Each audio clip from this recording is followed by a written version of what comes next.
अस्सलामुअलैकुम प्यारे बच्चों, कैसे हैं आप सब ठीक है ना।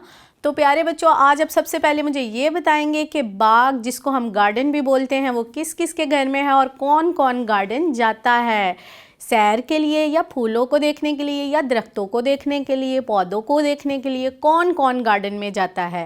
मतलब कि सब गार्डन में जाते हैं। तो प्यारे बच्चों, जब आप गार्डन में जाते हैं तो आप गार्डन में क्या क्या देखते हैं? पौधे देखते हैं, दरख्त देखते हैं। गुड। तो आज जो हमारा चैप्टर है वो भी पौधे और जानवर है, यानी आज हम बात करने वाले हैं पौधों के बारे में और जानवरों के बारे में। यानी कि सबसे हम पहले बात करेंगे पौधों के बारे में। पौधे जो होते हैं, कुछ पौधे बड़े होते हैं, कुछ पौधे छोटे होते हैं। कुछ पौधों के पत्ते बड़े होते हैं और कुछ पौधों के पत्ते छोटे होते हैं। यानी कि जो बड़ा पौधा होता है उसको हम दरख्त बोलते हैं, और दरख्त से हमें बहुत से फ़ायदे हैं। दरख्त से हम लकड़ी हासिल करते हैं और दरख्तों पे फल भी लगते हैं, और छोटे जो पौधे होते हैं उन पे फूल लगते हैं प्यारे प्यारे से, आप जैसे। यानी कि जो फूल होते हैं वो भी प्यारे होते हैं ना, और जो छोटे छोटे बच्चे होते हैं वो भी प्यारे होते हैं। यानी कि और जो दरख्त होते हैं उनके और भी बड़े फ़ायदे हैं। यानी कि जो परिंदे होते हैं वो उन पे अपना घोंसला बना लेते हैं, यानी अपना छोटा सा घर, और वहाँ वो रहते हैं। और कुछ जानवर भी दरख्तों पे रहते हैं, यानी कि बंदर कभी किसी ने देखा है दरख्त पे? मैंने देखा हुआ है। तो बंदर भी दरख्त पे चढ़ जाता है।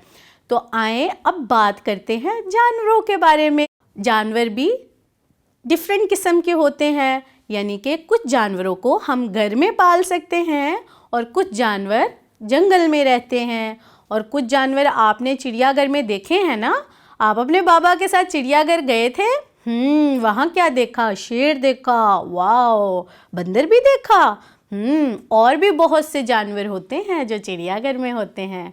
कुछ जानवर पानी में रहते हैं, जैसे कि मछली। वो पानी में तैर रही होती है, पता है आपको? अगर हम उसे पानी से बाहर निकाल लेंगे वो तो मर जाएगी। उसका घर क्या है? पानी है।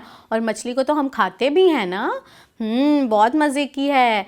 अच्छा जी, अब हम बात करते हैं उन जानवरों की जो ज़मीन पर चलते हैं, यानी ज़मीन पे रेंगते हैं ऐसे ऐसे करके, ठीक है।